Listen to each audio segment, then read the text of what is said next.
नमस्कार. आरोग्यशाहीमध्ये मी वैद्य नमिता आणि मी वैद्य भाग्यश्री आपलं स्वागत करतो. आरोग्यशाहीमधलं शेवटचं अक्षर आहे ह.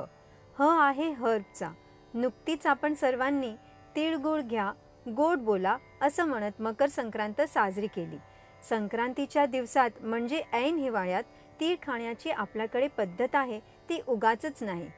शरीरात वाढणारा कोरडेपणा कमी करण्यासाठी स्निग्ध आणि उष्ण गुणाचे तीळ हिवाळ्यात अगदी आयडियल असतात. बाह्य वातावरणाचा आपल्या शरीरावर, आरोग्यावर सातत्याने परिणाम होत असतो. हिवाळ्यामध्ये त्वचा फुटते, कोरडी पडते हे आपण अगदी सहज पाहू शकतो. पण शरीराच्या आतही हा कोरडेपणा परिणाम करतच असतो.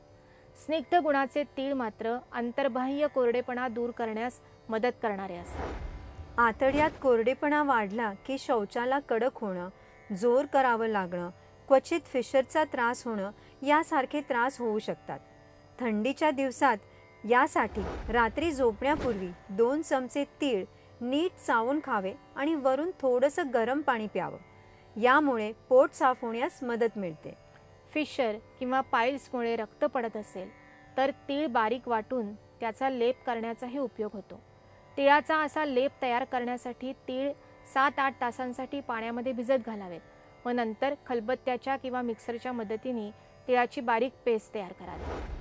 आयुर्वेदात तीळ दंत्य म्हणजे दातांना हितकर आणि केश्य म्हणजे केसांसाठी उपयुक्त सांगितलेले आहेत.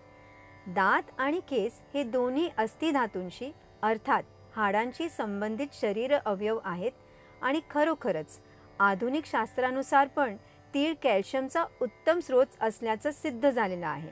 दातांच्या आरोग्यासाठी हिवाळ्यात सकाळी 1-2 चमचे काळे तीळ चावून खाणं आणि वरून थंड पाणी पिणं हे हितकारक असतं.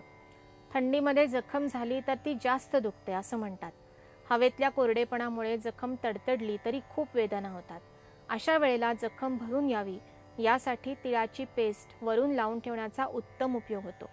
पडल्यामुळे जर एखाद्या ठिकाणी मार लागला, हात पाय मुरगळला तर त्या ठिकाणी सुद्धा अगोदर तिळाचं तेल लावून वरून तिळाच्या पुरचुंडीने शेक करण्यामुळे लगेच बरं वाटतं. काळे तीळ पांढऱ्या तिळापेक्षा अधिक पोटंट असतात, पण तीळ उष्ण असल्यामुळे तिळाचा नियमित उपयोग हिवाळ्यातच करावा.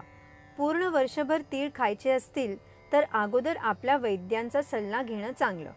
अशाच अजून वेगवेगळ्या हर्ब्सची माहिती हवी असेल तर पाहत रहा आरोग्यशाही लोकशाही मराठीवर.